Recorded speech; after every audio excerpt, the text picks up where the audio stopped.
Unbelievable. Unbelievable. Our LA station's helicopter catching up with the chase just before 5 p.m. Authorities in pursuit of the suspect in a dark sedan after he refused to pull over for a traffic violation. He then drives to an apartment complex where he steals this white van. Now he's created some room to escape here. The suspect managing to slip by police and speed away. The driver speeding erratically, hitting other cars, sparks flying after the van lost a tire. The suspect then running from the van after it overheated. As he gets out of the vehicle, crawls out of the passenger window, and is now running for it. He then enters a home nearby where he was confronted by the owners. Look at this. Look at this. A confrontation. After a scuffle, he steals the truck parked in the driveway, nearly hitting the residents and their dogs as he speeds away. Look at this. He just stole the. Oh, my God. Oh, my goodness. Who's this guy, John Madden? What's going on? He's very excited. Oh my God, he made a left turn on Imperial. Then a right turn back on the 105. How amazing is this chase? This is off the charts. But that's got to be, in my opinion, one of the most successfully incompetent people running from the law. He's jogging down the street. He's stealing 3 to 4 cars. He's got keys to all these things. Someone ran him out of their house, but he stole their truck in the front yard. How does this happen so fast? Doesn't matter. The chase did end though, as you saw in that gas station as they rammed him into it with that truck.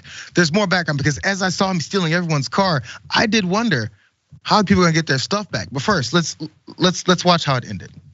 The residents and their pets luckily all okay. The suspect then weaving through traffic, hitting more vehicles before crashing into a gas station after deputies hit the truck from behind. Look at this, ramming into the front end. They're shooting at him. The driver then staying in the truck as police swarm in and open fire. Deadly force is being employed at this moment to try and stop this. Just after 6 p.m., police break the window of the truck, pull the suspect out, and finally take him into custody.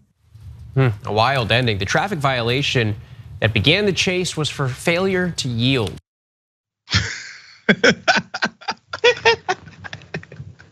Bro, 2 more stolen cars because of a failure to yield. He's like, you know what? That Prius, if it got in front of me, man, I knew I'd be going 27 miles an hour down this 55-mile-an-hour street. So I got to get in front of him. And the police saw you and he took off. It was well worth it. Never get stuck behind a Prius. Dan, a few of your first thoughts. There's a lot more to this. For yield, my first thought is that if it's for yield, they must be seeing that Alex Villanueva got the terrible sheriff in Los Angeles got voted out, and they're just going out swinging. They're just like, yo, we gotta get out all the fun while we can, fellas. It's over. Second of all, Grand Theft Auto 6 graphics look crazy. I can't believe that leak is still coming out. It's super ferocious. Although those Grand Theft Auto experts will know. That was about 3 stars. I'd say it's about 3 stars out of 5 right there overall. Because, and last thing, you were giving my helicopter man over at ABC News a little bit of crap for getting a little bit too excited there. Usually he's doing, we got a little bit of a stop down on the 5 freeway. Traffic is backed up all the way down to Lancashire Boulevard. And then usually he's got the most boring job ever. And now he is a pro wrestling commentator. Give my man his flowers, all right? He is having the time. He is having fun at work just like we are today, okay? See, and this is now where we have to deal with being libs and being concerned with other people. Because no one got hurt, at least. And by the way, this guy's like a new Marvel super villain. My man broke into someone's house, stole 2 different cars, all off a failure to yield. Then the cops unloaded bullets into someone else's truck, and then busted out the window. And my man still walked out. Yo, I think they're probably worried about him breaking out of the jail. Who broke out of the jail? Which villain broke out of the jail? Like Iron Man or someone? This guy apparently can escape anything, and he's bulletproof too. This is crazy, but. Now let's get to the sad part of this story. Let's go down to a graphic for you guys. The owner of that truck, the second car that he stole, was watching this whole thing unfold, of course, after his truck got stolen. But look, man, I was thinking that, I said, this is a work truck. There's a lot on that truck. So he set up a GoFundMe for his stolen work truck with all of his tools on it. That sucks. His truck got stolen, he probably gotta go to work the next day. Now look, he is building up a GoFundMe, so maybe something can be made of this, because obviously he's a working class individual.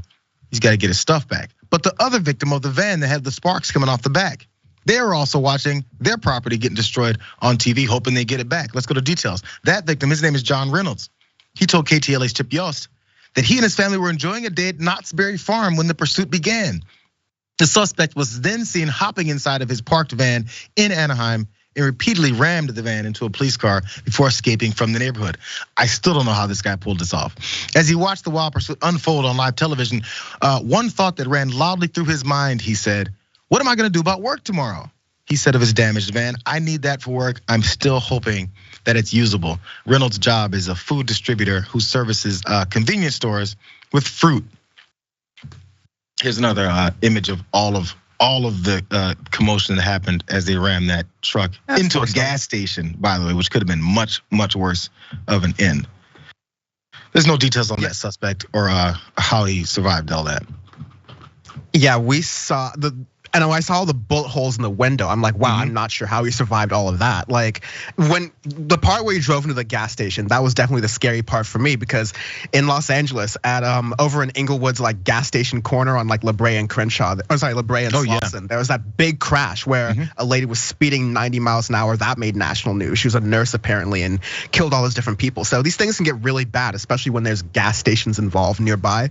But ultimately, yeah, I feel for the people who got their cars stolen, who got their cars damaged, for whoever's working at Geico who's doing the insurance adjustment for all of these, because as someone who's been in a multi-person crash recently, you gotta deal with every insurance company involved in the incident, and they're gonna argue over how much each one pays, and it's gonna be a nightmare. But at the end of the day, especially because cars and used vehicles are so hard to get right now, these are working class folks who got affected, and hopefully they can get their stuff back. And it's glad that the GoFundMe there, people are actually paying attention to that part. Yeah, and we saw the numbers rise up there for it. So I mean, it sucks that this is one of those things. I don't know if it's, how much money goes.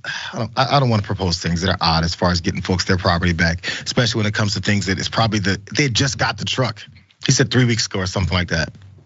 This is work, man, and if we're trying to support people to get back to work, again, it doesn't make any sense, but I'm a super lib that thinks our local, even national government should help individuals when outrageous things happen.